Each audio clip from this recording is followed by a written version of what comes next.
nós temos no Brasil, a educação também, é a cultura do colonizador. Não é?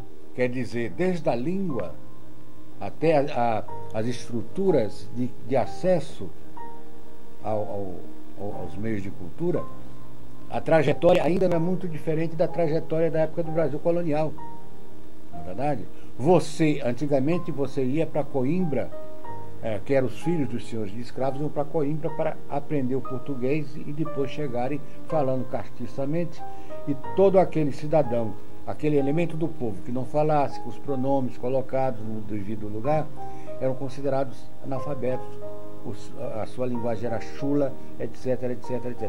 Então, com isso, se excluiu da cultura, né, a grande massa do povo brasileiro. E a elite ficou, através do monopólio da cultura, monopolizando também o saber. Então, na educação, você vai encontrar a mesma coisa. Em 1858, se eu não me lembro, não estou enganado, você vai encontrar uma lei na província de Sergipe que exclui das escolas os contaminados por doenças contagiosas e os negros, que está lá com todas as letras. Entendeu? Quer sejam escravos, quer sejam livres. Então você vê como a cultura é, de fato, uma dos polos de dominação, como se controla no Brasil o saber. O saber, até hoje, quando nós nos referimos ao problema de como se transmite o conhecimento para a população, de modo geral, você vai ver o problema das escolas do Brasil é um problema de privilégio. Não é? Quer dizer, a escola pública no Brasil é uma brincadeira em relação à necessidade de educação da população pobre, carente, da população que forma praticamente o grande contingente da população brasileira. Então, e o que esse grande contingente é? São não brancos. Porque o processo seletivo se realizou historicamente de tal maneira que você vai encontrar, desde o início, né, a seleção, quer dizer, tropas de brancos, de pardos e de negros. Tropas. Né? Você vai encontrar na própria seleção do sacerdócio no Brasil, você vai ter irmandades negras e irmandades brancas. São Paulo tem a Irmandade dos Negros do Rosário, né? Tem a Irmandade dos Pardos, que funciona no Carmo, e tem a Irmandade dos Homens Brancos também. Então, quer dizer, você vê como eles selecionaram de tal maneira que hierarquizaram etnicamente a sociedade brasileira. Então nós dizemos assim, a miscigenação democratizou. Não democratizou. A miscigenação hierarquizou etnicamente. Por quê? Porque eu dei um conteúdo de valor, um julgamento de valor em cada cor da pele, Quanto mais eu me aproximava das matrizes africanas, das matrizes negras, eu era desqualificado. E quanto mais eu me aproximava da matriz branca, que era o ideal tipo, né, eu era qualificado. Daí o quê? Que depois nós poderíamos conversar sobre isso. Houve uma tentativa de fuga da população negra das suas raízes. Então ninguém queria ser negro no Brasil. Aí se inventou mulato, se inventou moreno escuro, moreno jambo, moreno não sei o quê. E todo mundo, à medida em que podia fugir das suas matrizes, jamais diria, eu sou negro. No último recenseamento, foram 130 e poucas formas da população não branca se autoqualificar. Até eu sou de cor de burro, do foge. Mas é uma escamoteação neurótica. Porque você foge do concreto e cria uma realidade simbólica. E essa realidade simbólica é uma realidade neurótica. Então, etnicamente, o brasileiro é neurótico. Porque foge das suas origens, esconde a realidade e cria um mito, né, em cima dessa realidade para fugir da própria. Então, quando se fala no problema étnico no Brasil, eu sempre digo assim, a solução tem que ser uma solução que ainda, eu acho que ainda nós não encontramos a solução brasileira para esse problema. Entende? Eu acho que o que está acontecendo é um pouco de macaqueação das soluções norte-americanas, que não estão dando certas nos Estados Unidos, e nós já começamos a imitar aqui. Por exemplo, o problema das cotas. Nos Estados Unidos, esse problema das cotas vem sendo discutido desde 1960 e poucos, não é verdade? Bom, agora, se discute para resolver o problema de uma minoria, que é a minoria étnica negra dos Estados Unidos. Por quê? Nos Estados Unidos não tem esse gradiente étnico do Brasil. Ou você é negro, ou você é branco. Então, a solução vai ser encontrada dentro dessa realidade. Verdade? Agora, no Brasil, são praticamente 50% de não brancos, de afrodescendentes. O Brasil é um país pobre. E além do pobre, é um país em que praticamente toda a renda nacional está ou no Estado ou na mão de poucas famílias, né? de poucos agentes econômicos. Então, quando você levanta esse problema, você vai dizer assim, bom, 47, 46% da população brasileira é não branca, então mas ela não se considerava, pelo menos até agora, negra. Ela se diluía num gradiente étnico. Eu sou morena clara, você vê às vezes em filmes americanos atrizes negras que no Brasil seriam consideradas brancas, morenas, tá entendendo? Então aí, como o português conseguiu isto, porque como era uma nação pequena não poderia dominar um subcontinente através da segregação como nos Estados Unidos, ele criou isso.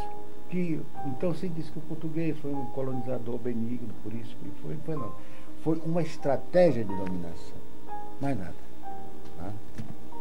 Então eu acho que quando nós vamos discutir agora esse problema, vamos ver assim, vamos dizer, o problema das cotas que foi aprovado agora nas universidades. Quem vai se apresentar como negro nas universidades? Quem antes dizia que não era. Por quê? Porque o mais branqueado viu. Por exemplo, nos Estados Unidos não tem mulato. Aqui, o cara você disse assim, você é negro? Não, eu não sou negro, eu sou mulato. O mulato para eles já é um status étnico que o separa da comunidade negra, na verdade. A grande massa negra que você vê que está praticamente sendo dizimada no Brasil. Né? Então, aí, vamos ver, possivelmente, haja esta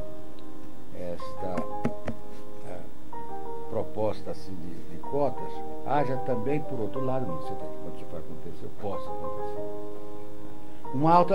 uma autoafirmação de quem antes não se julgava negro. Há também essa possibilidade de uma autodeterminação de reconhecimento das suas origens, e haja um florescimento da consciência étnica no Brasil. É possível também isso. A gente tem que abrir as diversas perspectivas. Agora, por outro lado, tem o problema do Estado. Não é? Nós vamos ver que o Estado do Brasil, no Brasil é um Estado que praticamente, desde que ele foi criado com a independência, ele só defende os privilégios. Desde os primeiros seis meses da colônia até as oligarquias latifundiárias de hoje, que ainda dominam praticamente o sistema político brasileiro. Então, até que ponto o Estado brasileiro vai ter conteúdo, né, para administrar essa virada democrática que vai se dar, do ponto de vista étnico, com isenção. Até que ponto esses mecanismos de democratização não vão ser barrados por uma série de mecanismos de contenção. São coisas, são perguntas que eu faço a mim e transmito essas perguntas, porque são dúvidas. No momento em que a gente está numa encruzilhada violentíssima no mundo inteiro, as forças racistas estão praticamente em ofensiva na Europa, no Brasil. Vamos ver então até que ponto essas medidas que são transformadas em medidas burocráticas podem se efetivar dentro dessa estrutura reacionária, dessa estrutura de dominação semicolonial que o Estado brasileiro representa. Se você vê que quando nós pegamos o problema vamos dizer assim, da diplomacia, os diplomatas todos dizem, não, mas nós não temos absolutamente nenhum preconceito contra a participação dos negros no processo democrático de serem membros do corpo diplomático. Mas acontece que aí é que entra o problema do fato em si, que é a realidade, e das leis que praticamente tentam cobrir ou neutralizar essa realidade. Aí então eles têm mil e uma formas de dizer por que não aceitam um diplomata. Como vão criar também mil e uma formas para não aceitar um negro na universidade, não dizendo que é porque ele é negro. Desqualifica. Mas desqualifica por N razões. Eu estava vendo mesmo uma vez, eu estava viajando, e eu vi assim, porque a nova lei, quando queriam acabar com a estabilidade do funcionário, não é racista, porque o funcionário é julgado pela assiduidade, pela não sei o que lá. Aí eu disse assim, estou colocando na verdade um negro aqui, do estereótipo do negro. Não é verdade? Quer dizer, então, isto é que me preocupa. Porque as leis no Brasil, para serem cumpridas ou não serem cumpridas, depende de vontade do Estado. O legislativo, o judiciário e o executivo. Acabou. Não é? E a gente vê, daí você vê o problema do movimento sem terra, quer dizer, o massacre de Carajás e Eldorado não foi ainda julgado. A gente vê como a justiça é uma justiça de classe e é uma justiça branca. Entendeu? Embora tenha negros, né? Pelo contrário. Você vê o seguinte, a maioria dos capitães do mato eram negros. Ou então mulatos, que eram negros também. Do nosso ponto de vista, seriam negros. Aqueles que batiam nos escravos no Pelourinho também. E muitos eram recrutados como escravos.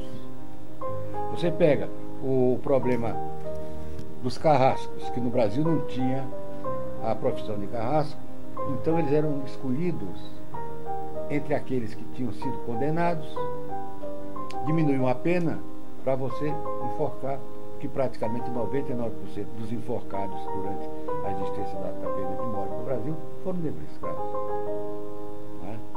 Então, é isso que eu estou te falando. É difícil a gente reordenar, do ponto de vista democrático, do ponto de vista de democracia racial, sem as aspas, a sociedade brasileira. Porque há mecanismos centenários segurando essa democratização. Entende? A gente se iludir ao acreditar que as palavras bonitas do Fernando Henrique Cardoso significam alguma coisa do ponto de vista concreto para a comunidade negra.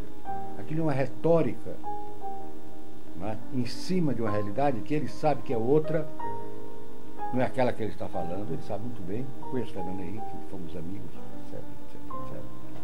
Entende? Mas ele sabe que está mentindo. Ele sabe tranquilamente que está mentindo. Que a realidade não é aquela que ele está dizendo. Aquelas medidas, no primeiro escalão burocrático, elas são. Já que se começa a ver como é que vai se reverter a coisa,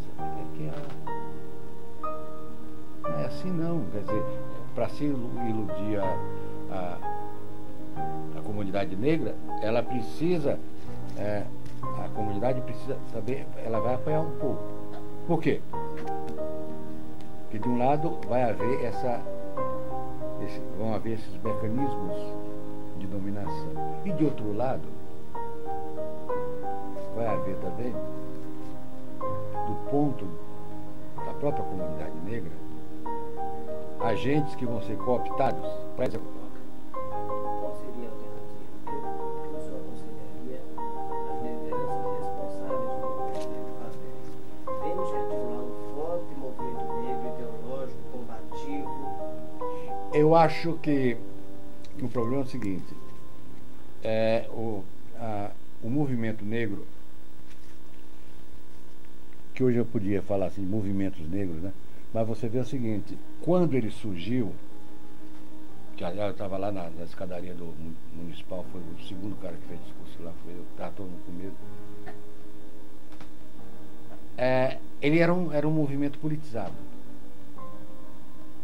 né?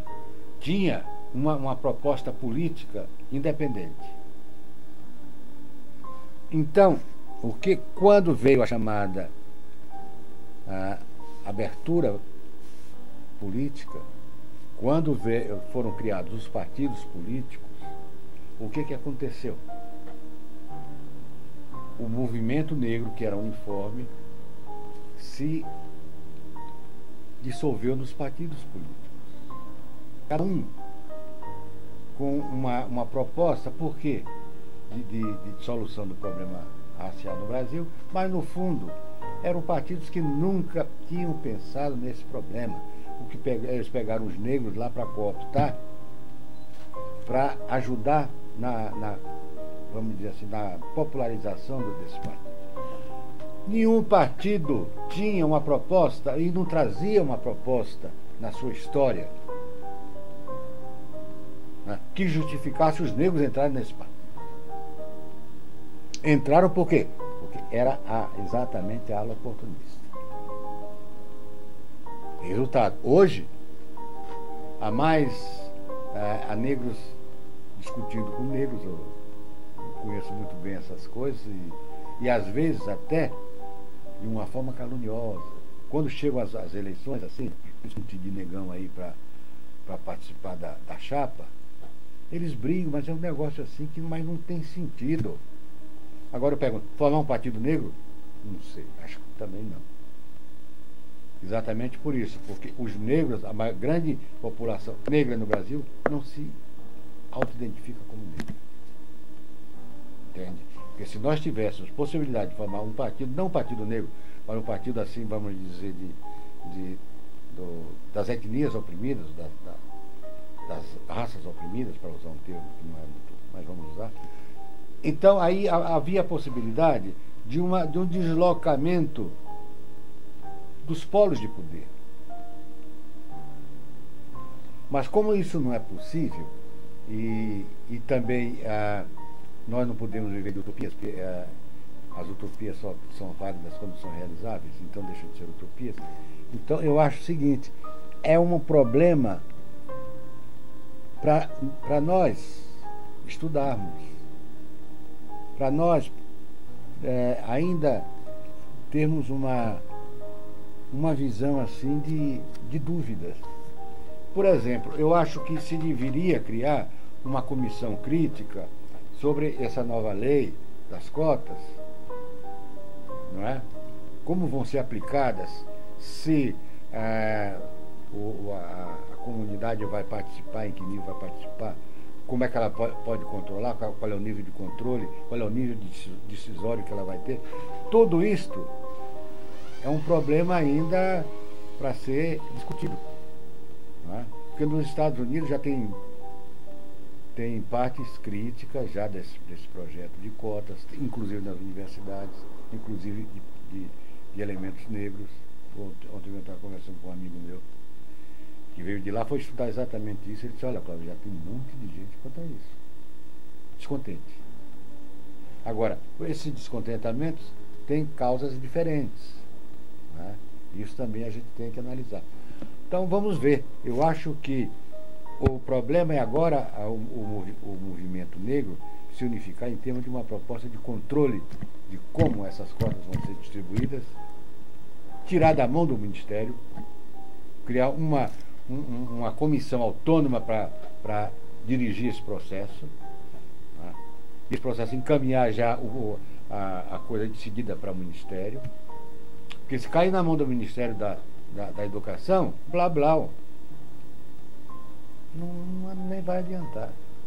Tem que haver um movimento para ter um órgão autônomo para administrar a distribuição dessas cotas. Entendeu? Da cultura também. Porque a cultura que nós temos no Brasil, a educação também, é a cultura do colonizador. Não é? Quer dizer, desde a língua até as estruturas de acesso aos meios de cultura, a trajetória ainda não é muito diferente da trajetória da época do Brasil colonial.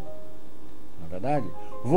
Antigamente você ia para Coimbra, que eram os filhos dos senhores de escravos, iam para Coimbra para aprender o português e depois chegarem falando castiçamente, e todo aquele cidadão, aquele elemento do povo que não falasse com os pronomes colocados no devido lugar, eram considerados analfabetos. A sua linguagem era chula, etc, etc, etc. Então, com isso se excluiu da cultura, né, a grande massa do povo brasileiro. E a elite ficou, através do monopólio da cultura, monopolizando também o saber.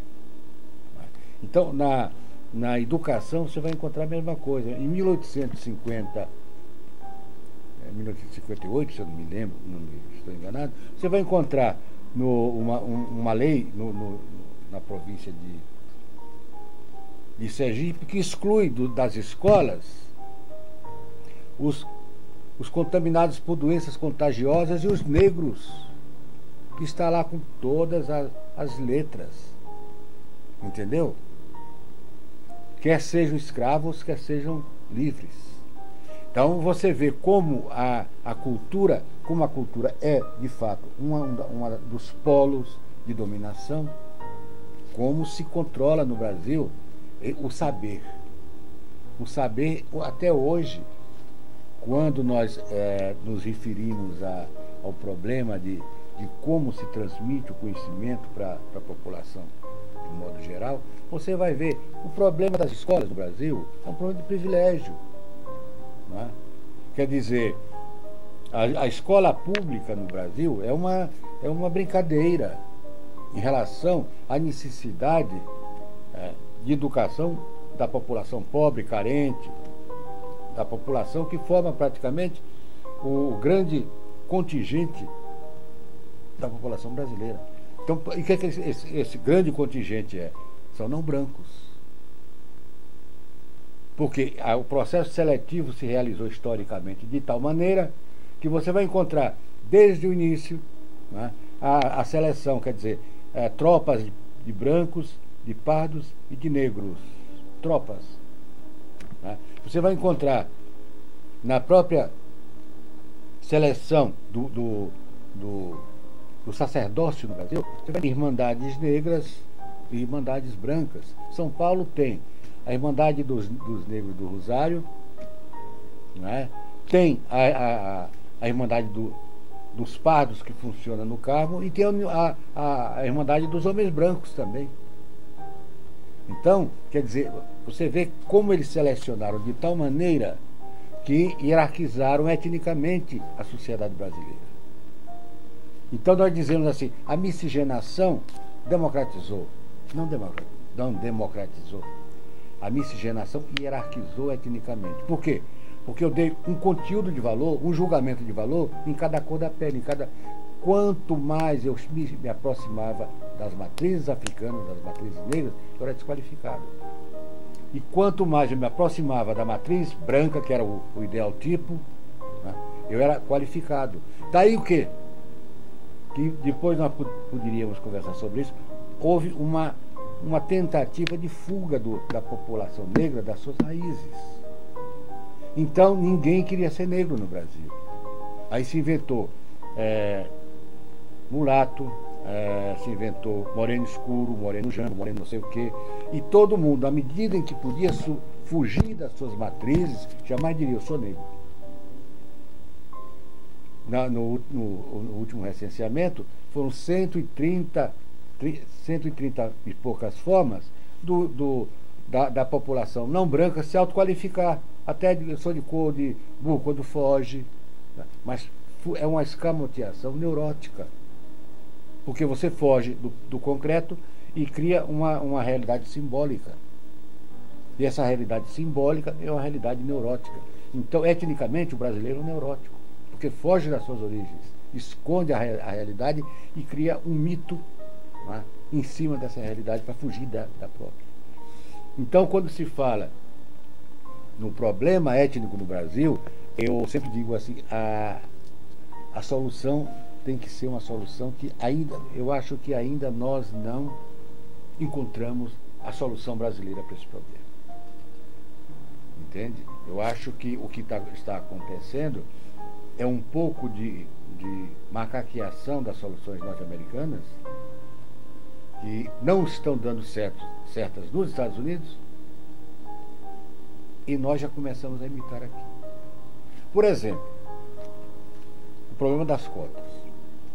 Nos Estados Unidos, esse problema das cotas vem sendo discutido desde 1960 e poucos, não é verdade? Bom, agora, se discute para resolver o problema de uma minoria, que é a minoria étnica negra dos Estados Unidos. Por quê? Nos Estados Unidos não tem esse gradiente étnico do Brasil. Ou você é negro, ou você é branco. Então, a solução vai ser encontrada dentro dessa realidade. Verdade? Agora, no Brasil, são praticamente 50% de não brancos, de afrodescendentes. O Brasil é um país pobre. E, além do pobre, é um país em que praticamente toda a renda nacional está ou no Estado ou na mão de poucas famílias, né? de poucos agentes econômicos. Então, quando você levanta esse problema, você vai dizer assim: bom, 47, 46% da população brasileira é não branca, então mas ela não se considerava, pelo menos até agora, negra. Ela se diluía num gradiente étnico. Eu sou morena clara. Você vê, às vezes, em filmes americanos, atrizes negras que no Brasil seriam consideradas brancas, morenas. Está entendendo? Então, aí, como o português conseguiu isto, porque como era uma nação pequena, não poderia dominar um subcontinente através da segregação como nos Estados Unidos, né? Ele criou isso. Então se diz que o português foi um colonizador benigno, por isso que foi não. Foi uma estratégia de dominação, mais nada. Tá? Então eu acho que quando nós vamos discutir agora esse problema, vamos ver assim, vamos dizer, o problema das cotas que foi aprovado agora nas universidades. Quem vai se apresentar como negro nas universidades? Quem antes dizia que não era. Por quê? Porque o mais branqueado viu. Por exemplo, nos Estados Unidos não tem mulato. Aqui, o cara você disse assim: você é negro? Não, eu não sou negro, eu sou mulato. O mulato, para eles, já é um status étnico que o separa da comunidade negra, na verdade, da grande massa negra que você vê que está praticamente sendo dizimada no Brasil. Não é? Então, aí, vamos ver, possivelmente, haja esta proposta assim, de cotas, haja também, por outro lado, não sei quando isso vai acontecer, ou possa acontecer, uma autoafirmação de que antes não se julgava negro. Há também essa possibilidade de uma autodeterminação de reconhecimento das suas origens, e haja um florescimento da consciência étnica no Brasil. É possível também isso. A gente tem que abrir as diversas perspectivas. Agora, por outro lado, tem o problema do Estado. Não é? Nós vamos ver que o Estado do Brasil, o Estado no Brasil é um Estado que praticamente, desde que ele foi criado com a independência, ele só defende os privilégios. Desde os primeiros sesmeiros da colônia até as oligarquias latifundiárias de hoje, que ainda dominam praticamente o sistema político brasileiro. Então, até que ponto o Estado brasileiro vai ter conteúdo, né, para administrar essa virada democrática que vai se dar, do ponto de vista étnico, com isenção. Né? Até que ponto esses mecanismos de democratização não vão ser barrados por uma série de mecanismos de contenção. Né? São perguntas que eu faço a mim e transmito essas perguntas, porque são dúvidas. No momento em que a gente está numa encruzilhada violentíssima no mundo inteiro, as forças racistas estão praticamente em ofensiva na Europa, no Brasil. Vamos ver então até que ponto essas medidas que são transformadas em medidas burocráticas podem se efetivar dentro dessa estrutura reacionária, dessa estrutura de dominação semicolonial que o Estado brasileiro representa. Né? Se você vê que quando nós pegamos o problema vamos dizer assim, da diplomacia, os diplomatas todos dizem, não, mas nós não temos absolutamente nenhum preconceito contra a participação dos negros no processo democrático de serem membros do corpo diplomático. Mas acontece que aí é que entra o problema do fato em si, que é a realidade, e das leis que praticamente tentam cobrir ou neutralizar essa realidade. Aí então eles têm mil e uma formas de dizer por que não aceitam um diplomata. Como vão criar também mil e uma formas para não aceitar um negro na universidade, não dizendo que é porque ele é negro. Desqualificando. Mas desqualifica por N razões. Não é? Eu estava vendo mesmo uma vez, eu estava viajando e eu vi assim, porque a nova lei, quando queriam acabar com a estabilidade do funcionário, não é racista, porque o funcionário é julgado pela assiduidade, pela não sei o que lá. Aí eu disse assim, estou colocando, na verdade, o negro aqui, do estereótipo do negro. Não é verdade? Quer dizer, então, isto é que me preocupa. Porque as leis no Brasil, para serem cumpridas ou não serem cumpridas, depende de vontade do Estado. O legislativo, o judiciário e o executivo. Acabou. Não é? E a gente vê, está aí você vê o problema do movimento sem terra, quer dizer, o massacre de Carajá e Eldorado não foi ainda julgado. A gente vê como a justiça é uma justiça de classe e é uma justiça branca. Entendeu? Embora tenha negros, né? Pelo contrário, você vê o seguinte, a maioria dos capitães do mato eram negros, ou então mulatos, que eram negros também, do nosso ponto de vista seriam negros. Aqueles que batiam nos escravos no Pelourinho também, e muitos eram recrutados como escravos. Você pega o problema dos carrascos, que no Brasil não tinha a profissão de carrasco, então eles eram escolhidos entre aqueles que tinham sido condenados, diminuíam a pena para você enforcar, que praticamente 99% dos enforcados durante a existência da pena de morte no Brasil foram negros escravos. Não é? Então é isso que eu estou te falando. É difícil a gente reordenar do ponto de vista democrático, do ponto de vista de democracia racial, sem as aspas, a sociedade brasileira. Porque há mecanismos centenários segurando essa democratização. Entende? A gente se iludir ao acreditar que as palavras bonitas do Fernando Henrique Cardoso significam alguma coisa do ponto de vista concreto para a comunidade negra.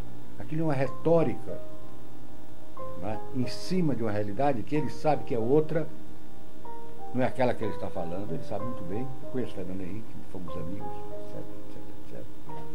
Entende? Mas ele sabe que está mentindo. Ele sabe tranquilamente que está mentindo. Que a realidade não é aquela que ele está dizendo. Aquelas medidas, no primeiro escalão burocrático, elas são. Já que se começa a ver como é que vai se reverter a coisa, não é assim não. Quer dizer, para se iludir a comunidade negra, ela precisa, a comunidade precisa saber, ela vai apanhar um pouco. Por quê? Porque de um lado vai haver vão haver esses mecanismos de dominação. E de outro lado, vai haver também, do ponto da própria comunidade negra, agentes que vão ser cooptados para essa. Qual seria a alternativa? O que o senhor aconselharia as lideranças responsáveis do movimento negro fazer? Temos que articular um forte movimento negro ideológico, combativo. Eu acho que o problema é o seguinte, o movimento negro, que hoje eu podia falar assim, movimentos negros, né? Mas você vê o seguinte, quando ele surgiu, que aliás eu estava lá na escadaria do municipal, foi o segundo cara que fez discurso lá, foi eu, estava todo mundo com medo. Ele era um movimento politizado, né? Tinha uma proposta política independente. Então, quando veio a chamada abertura política, quando foram criados os partidos políticos, o que aconteceu? O movimento negro, que era uniforme, se dissolveu nos partidos políticos. Cada um com uma proposta, por quê? De solução do problema racial no Brasil, mas no fundo eram partidos que nunca tinham pensado nesse problema. Eles pegaram os negros lá para cooptar, para ajudar vamos dizer assim, na popularização desse partido. Nenhum partido tinha uma proposta e não trazia uma proposta na sua história, né, que justificasse os negros entrarem nesse partido. Entraram por quê? Porque era exatamente a ala oportunista. Resultado, hoje, há negros discutindo com negros, eu conheço muito bem essas coisas, e às vezes até de uma forma caluniosa. Quando chegam as eleições, assim, de negão aí para participar da chapa, eles brigam, mas é um negócio assim que mais não tem sentido. Agora eu pergunto, formar um partido negro? Não sei, acho que também não. Exatamente por isso, porque os negros, a grande população negra no Brasil, não se auto-identifica como negro. Entende? Porque se nós tivéssemos possibilidade de formar um partido, não um partido negro, mas um partido assim, vamos dizer, das etnias oprimidas, das raças oprimidas, para usar um termo que não é muito, mas vamos usar. Então aí havia a possibilidade de um deslocamento dos polos de poder. Mas como isso não é possível, e também nós não podemos viver de utopias, porque as utopias só são válidas quando são realizáveis, então deixam de ser utopias. Então eu acho o seguinte, é um problema para nós estudarmos, para nós ainda termos uma visão assim de dúvidas. A Igreja Católica entra no processo de diferenciação e decadência a partir do Paulo João 23. E por outro lado, as religiões evangélicas passam a representar um país, que são os Estados Unidos, que querem praticamente o domínio do mundo. Ora, neste contexto, muda-se completamente a visão crítica dessas igrejas, que durante o Império, eles vinham aqui como missionários, mas pregando exatamente o abolicionismo, pregando outras coisas, eles se transformam exatamente naquele mecanismo estratégico que divide praticamente a população brasileira através das religiões. E qual é a religião que eles querem destruir, porque representa praticamente a grande massa do povo brasileiro? As religiões afro-brasileiras, por preconceito de raça, por preconceito ideológico e também por interesses de organizar essa população na base dos seus interesses. Está entendendo? Resultado, essas igrejas evangélicas cresceram de uma forma violenta, cresceram de uma forma que ninguém explica, e hoje praticamente estão, de um lado, neutralizando vamos dizer assim, o lado progressista da Igreja Católica, não é? E de outro lado, servindo como anteparo às reivindicações do neoliberalismo. Por quê? Essas igrejas agora pregam que você deve fazer o quê? Você deve ser eficiente. Você deve lutar para a sua vitória pessoal. Não é verdade? Quer dizer, é exatamente a filosofia do neoliberalismo. Você tem que ser compensado aqui nessa terra. Você tem que ser eficiente. Né? Você tem que prosperar por isso. Quer dizer, então essa filosofia cria em você uma visão individualista do mundo. E com essa visão que separa você do outro, separa você que você não olha mais o sindicato como um instrumento coletivo, porque você tem que resolver o seu problema pessoalmente. Né? Você não vê as instituições assim da sociedade como instituições que podem socializar a população para resolver problemas concretos. Não, você tem que resolver o seu problema porque você é aquela pessoa que tem, do ponto de vista, você conversa diretamente com Deus, então você tem todas as condições de resolver esse problema. Então você vira um egoísta. Você não quer compactuar com ninguém a parte do seu sucesso. Então as igrejas, isso de um lado.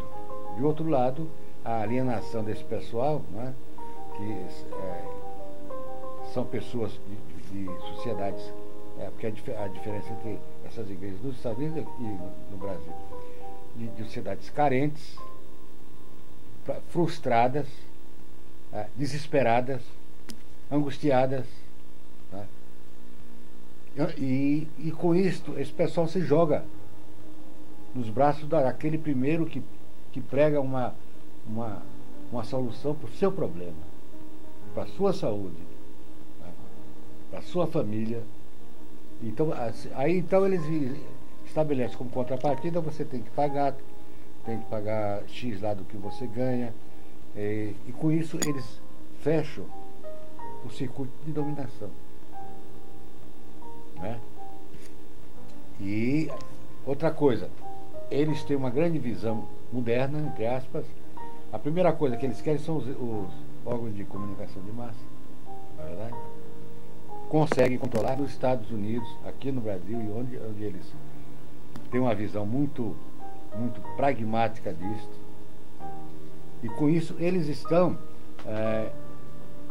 por exemplo, na Bahia, eu vi manifestações deles lá, eles queriam acabar com o candomblé da Bahia. Que o Antônio Carlos Magalhães, disse assim: vocês querem acabar? Saem daqui da Bahia. Foi um escândalo com a Igreja Universal. Porque eles queriam acabar. Fizeram passeatas dizendo que os candomblés eram religiões do diabo. Não é verdade? Quer dizer, esse problema de o diabo e Deus, o bem e o mal, ou essa dicotomia, né, ela se transformou agora em política oficial do Bush. Quem não é a meu favor é contra mim, porque eu sou o bem e os outros são o mal. O Brasil ame ou deixa. Exatamente a filosofia do ame ou deixo do tempo da ditadura. Hoje em dia, mundialmente, se nós quisermos fazer um movimento negro revolucionário no Brasil, você está achando de terrorismo? logo, mas é exatamente na mesma hora terrorismo. Está entendendo? Tudo agora que for um problema de libertação na base não institucional, como está te falando, porque pela forma institucional isso não resolve mais problema nenhum. Aí vira terrorismo. Entendeu? Se eu disser que outro dia mesmo eu fiz uma entrevista para uma rádio, falei que a solução do problema de uma revolução, a menina telefonou depois e cortou, que aquilo podia criar problema, não sei o que. Está entendendo? Então, quer dizer, essas religiões salvacionistas que estão aí dominando praticamente, já tem bancos, porque eles se organizam do ponto de vista capitalista. Tem bancos, tem as estações de rádio, tem as contribuições dos fiéis, etc. Então, eles não pagam impostos, estão completamente privilegiados. Né? Então, com isto, eles podem criar uma cunha, né, ideológica que a Igreja Católica não tem mais condições essa aqui é a verdade, não tem mais condições de tomar ofensiva de novo, não tem. Está muito desmoralizada. Pois é, pedofilia, essa coisa toda. Quer dizer, isso sempre existiu na Igreja Católica, mas quando ela tinha o poder, não aparecia absolutamente. Isso durante séculos. Não é? Mas agora, como ela perdeu o controle, o privilégio, o domínio da verdade, da informação, por que ela perdeu? Porque está decadente. Porque antes ela dizia assim, não, e era não. Muito bem. Agora o senhor me fala desse complexo de inferioridade brasileira. E outro dia eu vi não me lembro o nome da pessoa, foi num programa da TV Cultura, um pensador, não me recordo quem foi a pessoa, e ele dizendo que os Estados Unidos estão em decadência. Só que não é uma decadência que acontece em 10 minutos, leva 30, 40, 50 anos. E uma coisa que começou a acelerar essa decadência, esse desfragmentar dos Estados Unidos, foi esse ataque de 11 de setembro. Esse problema as contradições estruturais dos Estados Unidos já vem muito. Aliás, podíamos dizer que o 11 de setembro já foi uma consequência, não foi uma causa. Entende? Esse que é o problema. Quando que os americanos eles criaram uma sociedade em que a ideologia de dominação, o consenso do americano é o consenso do senhor. O americano, se chegar nos Estados Unidos, você é estrangeiro, latino-americano, acabou. Então, o que aconteceu, na minha opinião, foi que porque se tivesse sido aquilo feito pelos europeus, mas o que doeu nos Estados Unidos foi ter sido por aquele povo que eles consideram super inferiores em tudo. Né? Quer dizer, uma população do Afeganistão, um negócio que eles estão acostumados a chegar lá e acabar em 15 minutos. Então, se criou no americano uma neurose de inferioridade por isto. Segundo lugar, os americanos nunca tinham visto nada acontecer no seu território. A não ser na Guerra da Independência, né? Mas nunca houve uma guerra com países estrangeiros. A Guerra da Secessão foi americano com americano.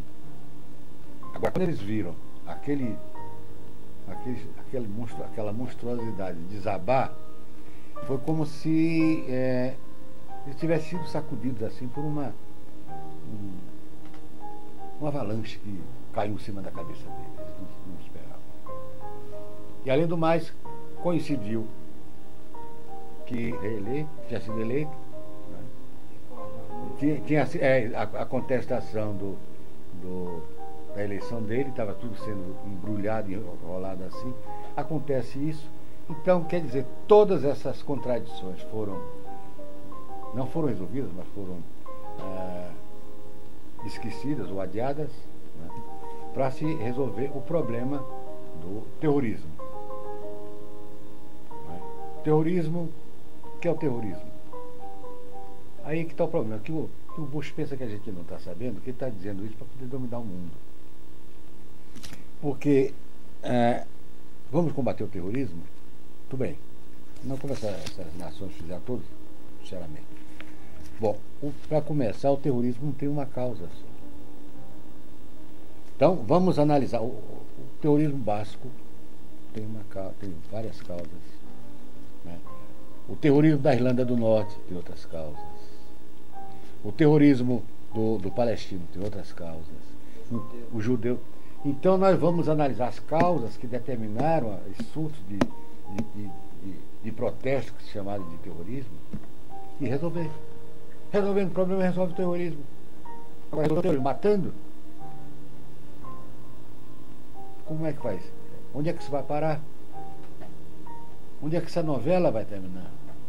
Não é verdade? Então, o americano, ele ficou com esse problema. E isso cria o quê? Num país como o americano? Um sentido de agressividade. Você sofreu aquele negócio que o inferiorizou, você imediatamente tem de partir para atitude de agressão. É o que está acontecendo. E no mundo inteiro vai acontecer. Né? E são medidas agressivas inteiramente inúteis, que não conduzem a nada. No Afeganistão mataram quantas mil pessoas, não terminou em nada. Não é verdade? Agora, na Palestina, a barbaridade que o Sharon está fazendo, que praticamente são os Estados Unidos que estão naquilo. Para nada. Quer dizer, aquilo vai para onde também? Então, o problema do terrorismo na Colômbia foi analisado por que ele existe, quais são as causas, não foi. Quer dizer, desce avião lá para acabar. Quer dizer, então não se resolve problemas sociais, problemas agudos, assim como o problema do terrorismo, entre aspas, né? Com medidas também terroristas. Porque hoje não se respeita nenhum código de guerra. Então, quando os israelenses estão lá, não respeitam nenhum o Código de Genebra, nenhum dos códigos de guerra. E estão prendendo, ninguém sabe para onde estão sendo levados. Como vão ser julgados, quem vai julgar, ninguém sabe. Então toda a estrutura jurídica da coisa foi por água abaixo. Terrorismo. Do terrorismo de Estado, é claro. Você vê, agora mesmo cercaram aquela igreja lá de Belém, na verdade. Resultado, a Igreja Católica, isso para a gente ver também, ela não teve condições, se fosse há 100 anos atrás, a Igreja Católica já tinha acabado com aquilo. Por quê? Porque o Vaticano tinha as tropas da Itália, já tinha mais 4 ou 5 aliados, já tinham entrado lá e tinha acabado com Israel, não tinha problema nenhum, se não fosse os Estados Unidos. Né? Agora, hoje não, hoje a Igreja Católica, você vê, porque não é por acaso que toda essa campanha de desmoralização da Igreja está sendo nos Estados Unidos. Entendeu? É para exatamente acabar desmoralizando aquela grande força ideológica e institucional, né, que impedia a expansão das religiões salvacionistas que tem sua sede nos Estados Unidos. Está entendendo? Então, eu acho o seguinte, que nós vamos entrar numa fase de grandes combates, vai ser um negócio muito chato, mas que não vai redundar a nada, porque as propostas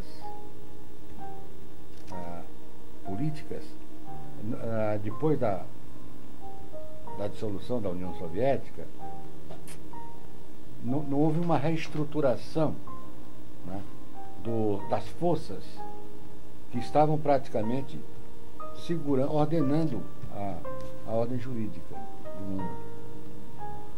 Através da Guerra Fria, vamos colocar assim.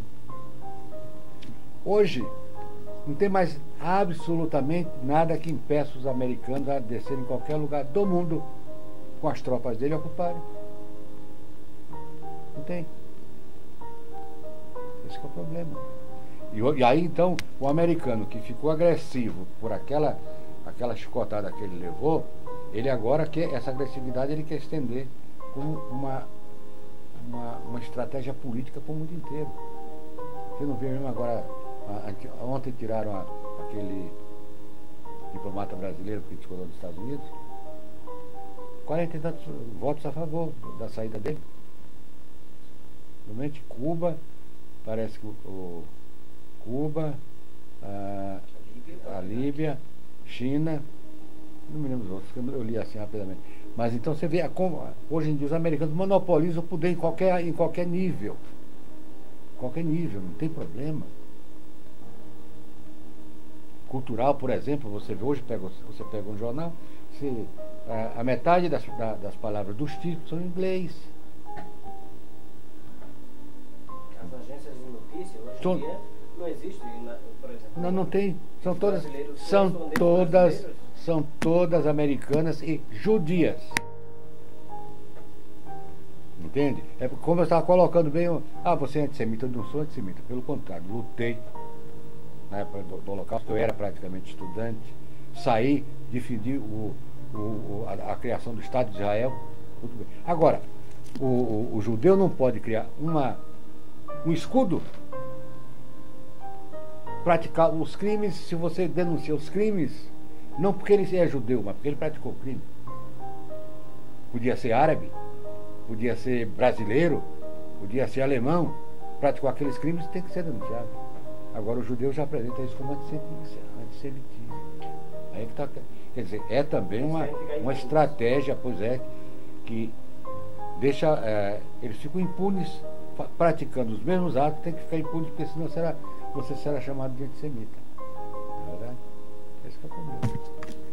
O que mais chega, né? Não, agora falta o complexo de inferioridade da elite branca brasileira com relação ao europeu e americano.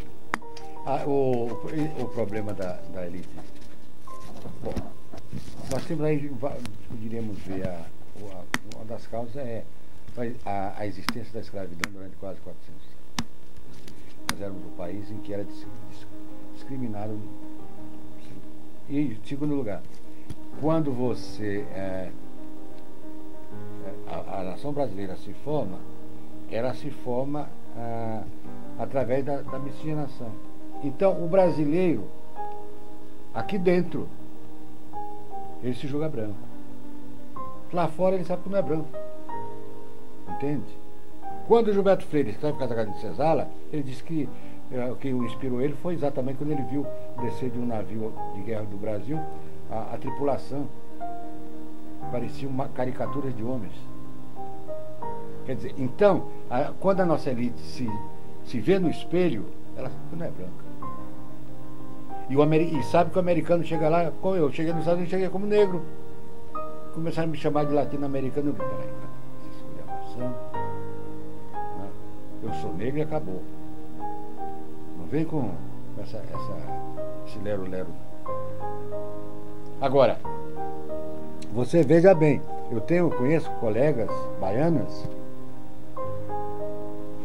Quando eu estive na Universidade de Harvard, lá na Universidade Negra, tinha uma menina da Bahia, ela é muito bonita, nos Estados Unidos, negra. Eu falei assim, mas fulano, o que você está... Isso não é jogada... Ela disse assim, Cláudio, eu quero que eu diga para a universidade. Quando chegar na Bahia, sou branca. Entende? Então, quer dizer, a elite sabe que é mestiça, sabe que o mestiço é inferiorizado nos Estados Unidos, na Europa, entendeu? Fernando Henrique. Quer dizer, qualquer cara que você pegue assim, que venha se autoafirmar como branco, você vai dizer não, você vai pegar ela pelo que não é branco. É branco para dentro dos critérios, né, brasileiros. Tanto que o Donald Pilson, que era um sociólogo americano, ele, na década de 40, ele veio fazer um trabalho na Bahia sobre miscigenação. E ele dizia que não encontrou um branco na Bahia. Branco. Tanto que ele criou uma categoria, branco da Bahia, que era exatamente o cara que, do ponto de vista, mas do ponto de vista político, social e econômico, se dizia. Então ele criou o termo, branco da Bahia. Quer dizer, então nós somos brancos do Brasil, vamos entender mais a coisa, não é verdade? E essa inferiorização que o brasileiro, porque o brasileiro, além do mais, ele assimilou as teorias racistas do século XIX, né? Então ele próprio, ao se autoanalisar, ele também se inferioriza porque ele acredita na inferioridade racial.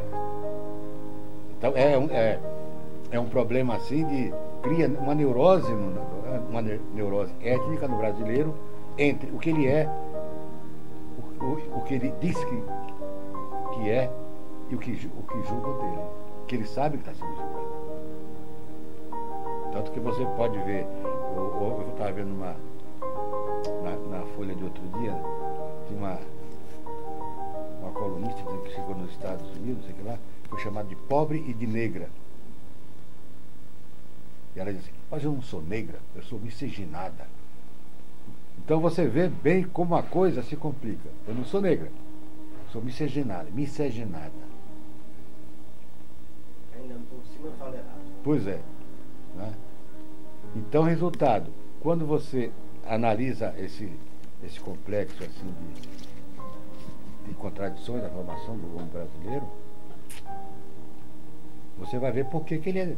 O brasileiro é um ser que ele é extrovertido, porque essa extroversão constante de festa, coisa toda, ameniza a tensão que o brasileiro tem internamente. Para terminar, professor, o que o senhor diria ao nosso público? Eu diria que vamos ser otimistas. Eu acho que o problema racial no Brasil é o último que vai ser resolvido, na minha opinião. Quando os negros todos tiverem morrido? Não, porque esse problema de dizer que todos os negros... Se dizia isso quando o Afrânio Peixoto dizia assim que dentro de 300 anos o Brasil seria um país branco, que todos os negros teriam morrido, todo mundo acreditou nisso. Mas hoje aconteceu o contrário.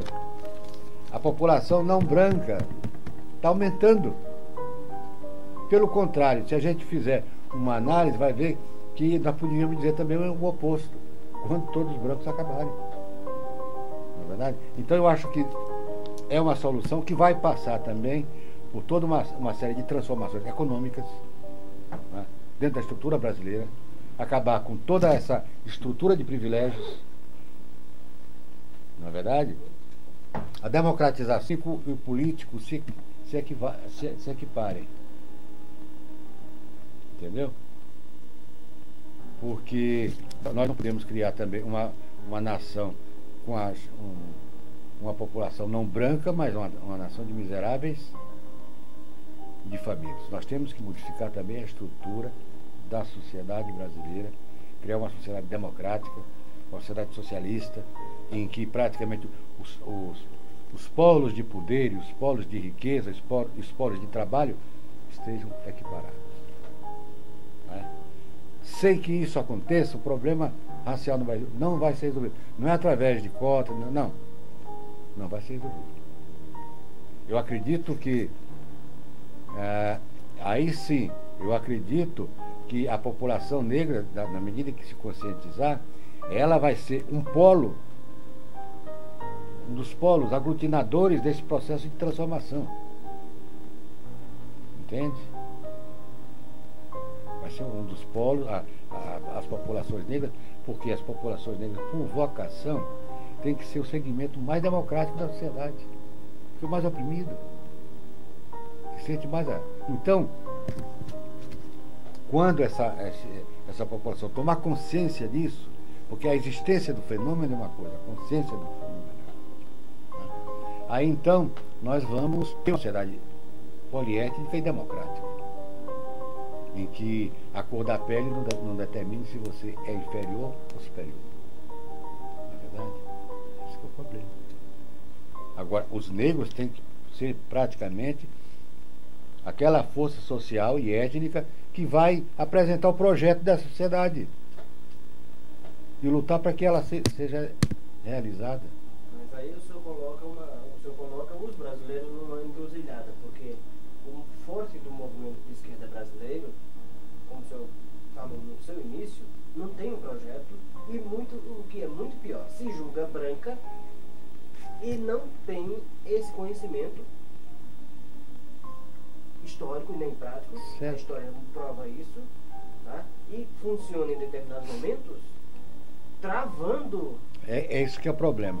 Uma vez mesmo eu estava discutindo esse problema. O cara disse assim, mas professor, que as esquerdas são brancas, são... Aí eu disse assim, por que você fala as esquerdas? Porque nós não somos a esquerda. Esse que é o problema. Por que nós ficamos falando, a esquerda? Então nós somos o quê? E por que nós não somos o sujeito histórico que vai ser a esquerda do Brasil? Esse é o problema. Vamos passar o papel para outro? É esse que é o problema que a gente tem que colocar na cabeça para refletir. Considerações finais mesmo. São essas aí. Eu quero que tudo aquilo que eu suponho que o Brasil é, não essa conversa mole, o Brasil, país do futuro, não. Que o Brasil possa ser um país que não seja um país em que o povo, até hoje, não teve vez.